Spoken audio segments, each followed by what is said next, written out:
So, having just checked the league table and doing a little bit of maths in my head, it looks like West Ham United is going to be entering this international break in the top 4, regardless of the result against Liverpool.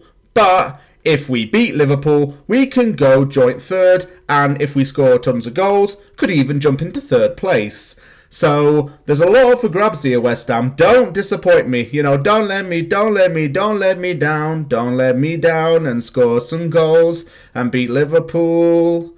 And let's actually see if we can face up to a Liverpool side that is, in my opinion, very well and truly going to be unbeaten this season and do an Invincibles 2.0, like what Arsenal did in 2004.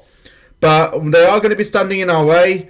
Sunday's game is going to be tough, but am I looking forward to it? Absolutely.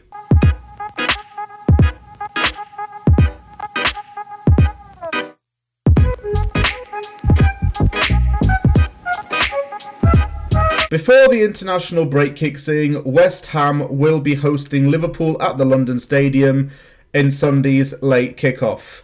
This is a game which, as I mentioned earlier, I am very excited about, but I'm also quite nervous about, because pressure actually should be on West Ham to end Liverpool's unbeaten record so far. Liverpool actually just have the pressure to maintain it. And don't forget, Liverpool's last result was a 2-2 draw against Brighton in a game where they were 2-0 up and then bottled it in a way. Liverpool's fighting for the top spot going up against Chelsea and Manchester City, of course.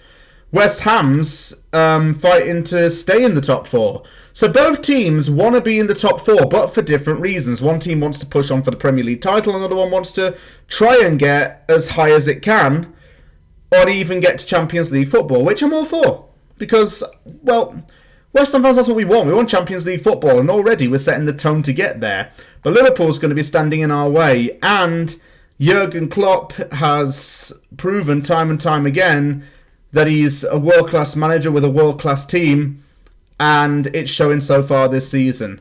I'll tell you more about that in the next section, though. One thing that I will say about Liverpool this season is that they look a lot better with Virgil van Dijk in the team. Yes, Mohamed Salah is there, and he's been scoring lots of goals this season, but that's just stating the obvious, because people know that, and people know that Salah's a world-class player, and even saying that he's the best in the world right now, yeah, fair enough, I can see that. But Virgil van Dijk is as crucial as Salah in the team, and let me explain why.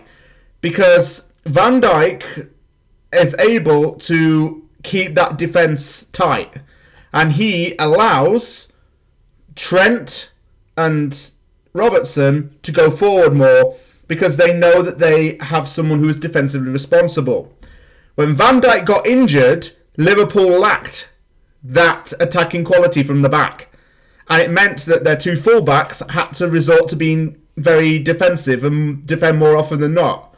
So having Van Dijk back in the team is a real boost for Liverpool.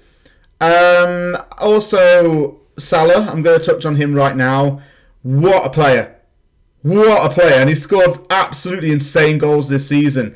Cutting in from that side of the field, using some tricky footwork and firing from tight angles.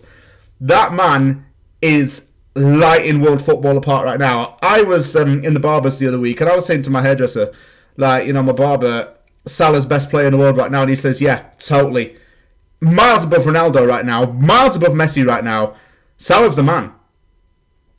And I think he could even break Thierry Henry's goal-scoring records. He could even break his own record for most goals scored in a Premier League season. He's well on track to do it. He's leading the league in goals, as it stands. And Liverpool's unbeaten since match day 1. So everything's looking really good for them right now. They've got a good side. They've got world-class players, world-class talent, a really good manager. And they're a dangerous team to play against. How you break down Liverpool, it's really hard to do, in all honesty. A lot of teams try and do it. It's really hard to break them down because they're so well organised and so good at pressing with the ball. West Ham's going to have to really have their head screwed on in order to try and nullify Liverpool, if that is possible. I will actually kind of bend the rules for this section, and I'm going to say 3 players as one unit. Mane, Salah, Firmino. Like the MSN at Barcelona, those 3 are the best attacking front 3 I've seen in the Premier League in God knows how long. But the thing is, Firmino's got a hamstring injury and he will not be playing Sunday. So Diego Jota's probably going to come in instead. And he's just as good. He's just as good on the wing. Mane and Salah together, absolutely insane duo. Mane's a goal scorer as well. As we know, he scored against Atletico Madrid in midweek. Salah, I don't need to even talk about that because I've said it so many times, I'll just be like a broken record. Mohamed Salah, everyone knows him. You've all heard of him. Know how good he is. So that's that out of the way.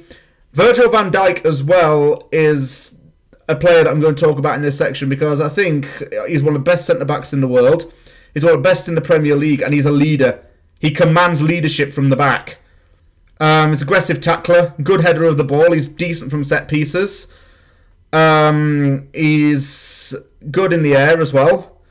And Van Dijk is a key part of that team as the forward line is. And without him, like I said earlier, Liverpool look lost. They look really bad defensively. They crumble without Van Dijk in the back. So it seems. I've also been really impressed with Trent Alexander-Arnold. I think I'm going to push my luck and say he's the best right back in the world right now. Can't think of any more, not even in the Premier League, better than Trent Alexander-Arnold. So good. It's his free kick abilities, it's the way he runs with the ball. He's a very attacking player.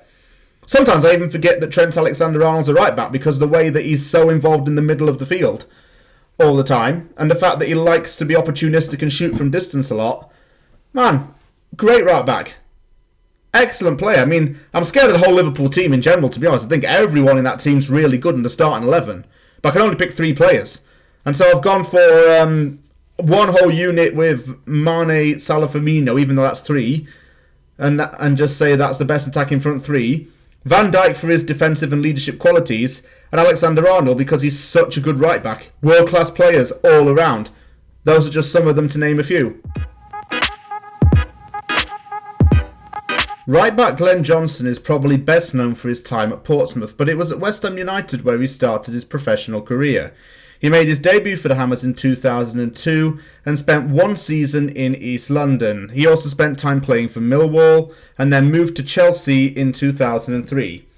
After 4 years at Chelsea, he joined Portsmouth in 2007 following a successful loan period at the South Club, and spent 2 more years at Portsmouth where he made 58 appearances and scored 4 goals.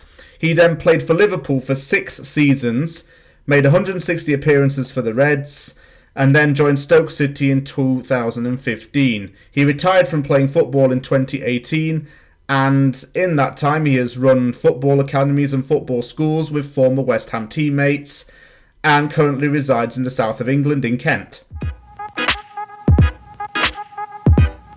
Well, this is the part of the video where sometimes I have to actually turn against my own team, and I'm going to say a 2-0 win to Liverpool. And the reason being is because they're so good. And if Liverpool do beat West Ham, I won't be mad about it. But as long as we put in 100% effort like we have done all season, it's just going to mean you got to be a little bit more extra gracious in the defeat. But I'm going to say 2-0 to Liverpool because I can see them really turning up. They do it week in, week out anyway. I don't have to state the obvious there. But yeah, I'm going to say Liverpool to beat West Ham. And there's nothing wrong with that. I can't complain. Thank you very much for watching this episode of Opposition Uncovered. If you liked the video, hit the like button. Don't forget to subscribe for more content. I will be doing my post-game show of the Liverpool game right after, so you can stay tuned for that. Thank you very much for watching this. Take care, everyone, and I'll see you all soon.